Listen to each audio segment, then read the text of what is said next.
Bonjour et bienvenue donc dans cette nouvelle capsule sur les centrales électriques deuxième partie qui parle donc de l'exploitation des ressources renouvelables. Alors pour les ressources renouvelables, il y a plusieurs ressources dont nous avions parlé dans la précédente capsule, donc le vent, le soleil, la chaleur de la terre, l'eau, la biomasse, et je vous propose donc ici de regarder une vidéo sur chacune de ces centrales. C'est parti!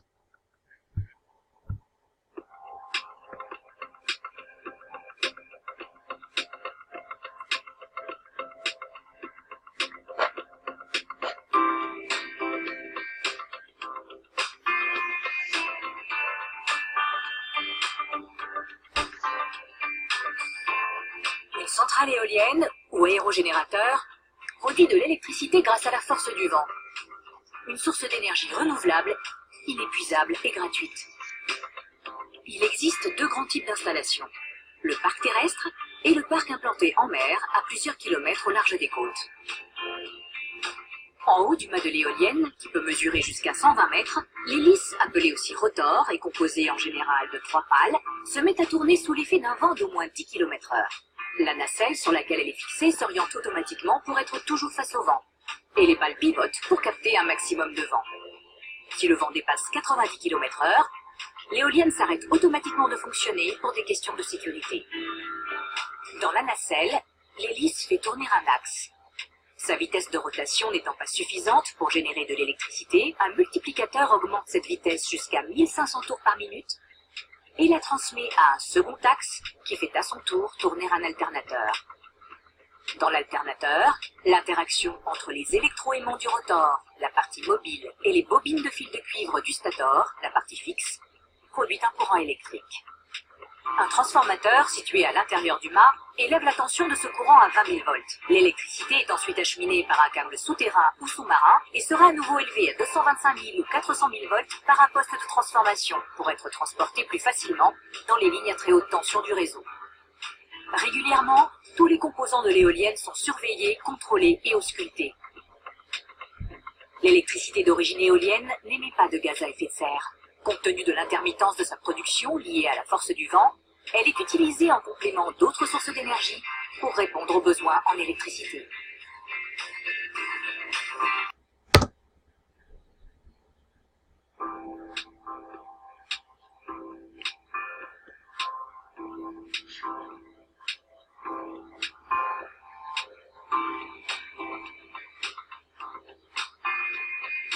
Une centrale solaire photovoltaïque produit de l'électricité grâce à la lumière du soleil.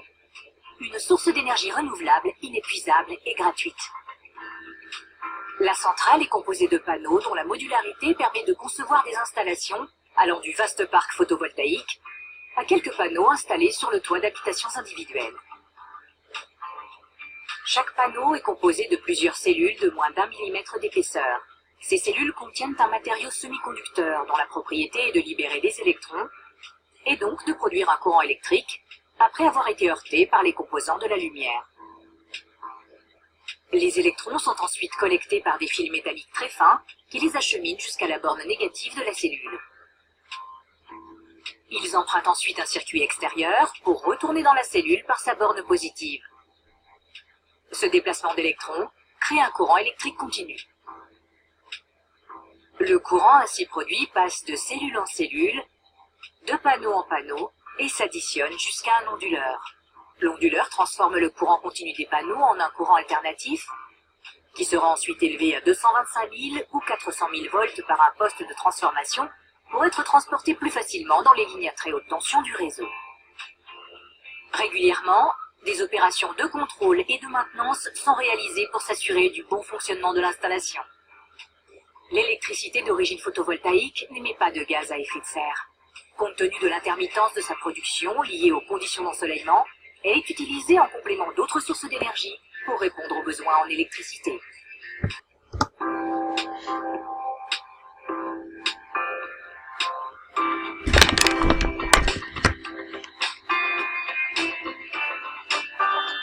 Une centrale géothermique produit de l'électricité grâce à la chaleur de la Terre, une source d'énergie renouvelable, inépuisable et gratuite. fluide de mer s'infiltre dans les failles de la croûte terrestre. Au contact des roches chaudes, l'eau se réchauffe et forme un réservoir dont la température est comprise entre 150 et 300 degrés. L'eau est pompée par des puits pouvant aller jusqu'à 3000 mètres de profondeur. Pendant sa remontée, l'eau perd de sa pression et se transforme peu à peu en vapeur.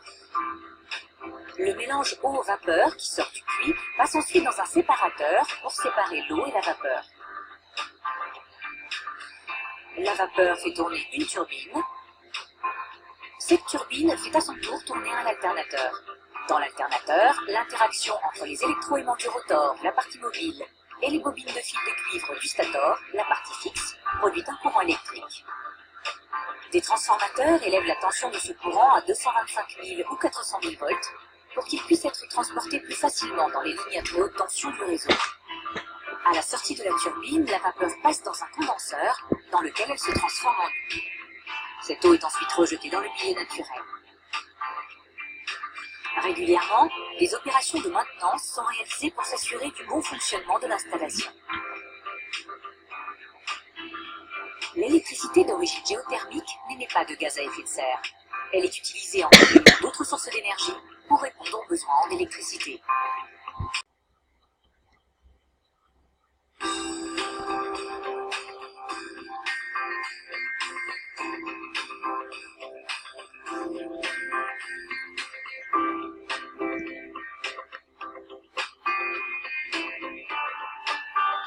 Une centrale hydraulique produit de l'électricité en utilisant la force de l'eau.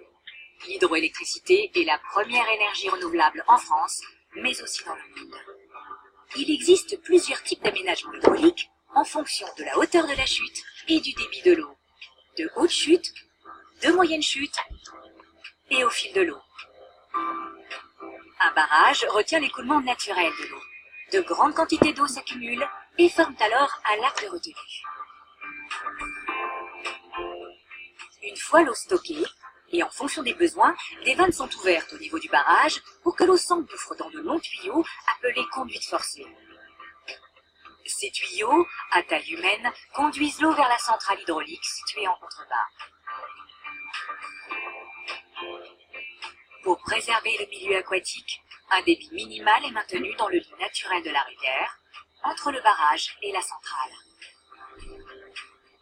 Dans la centrale, à la sortie de la conduite, la force de l'eau fait tourner une turbine, qui fait à son tour tourner un alternateur. Dans l'alternateur, l'interaction entre les électroaimants du rotor, la partie mobile, et les bobines de fil de cuivre du stator, la partie fixe, produit un courant électrique. Un transformateur élève ensuite la tension de ce courant à 225 000 ou 400 000 volts pour qu'il puisse être transporté plus facilement dans les lignes à très haute tension du réseau. Enfin, l'eau turbinée qui a perdu de sa puissance rejoint le lit naturel de la rivière par un canal spécial appelé canal de fuite. Tous les composants de l'installation sont régulièrement surveillés, contrôlés et auscultés. La majorité des centrales sont automatisées et peuvent se mettre rapidement en marche pour répondre aux pics de consommation. Les centrales hydroélectriques produisent une énergie qui n'émet pas de gaz à effet de serre. En France, elles représentent près de 75% de l'électricité verte.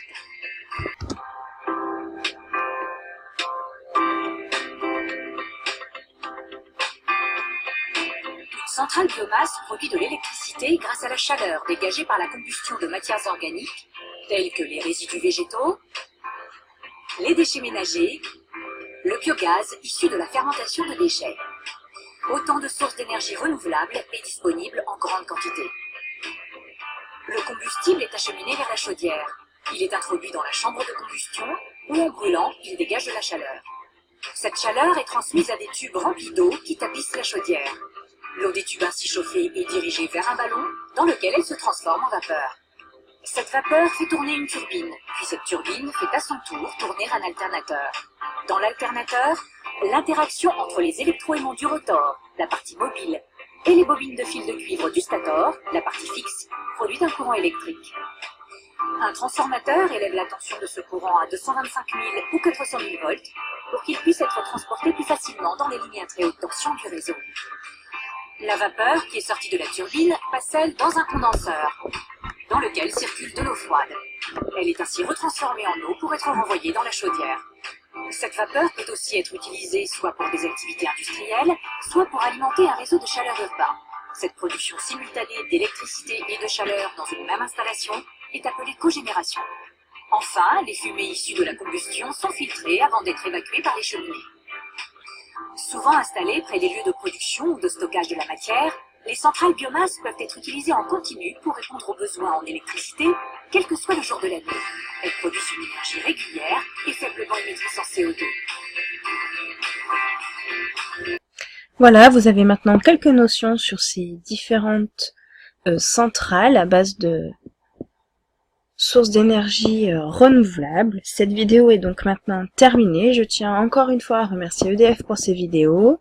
N'oubliez pas de compléter le questionnaire en ligne et puis à plus en classe.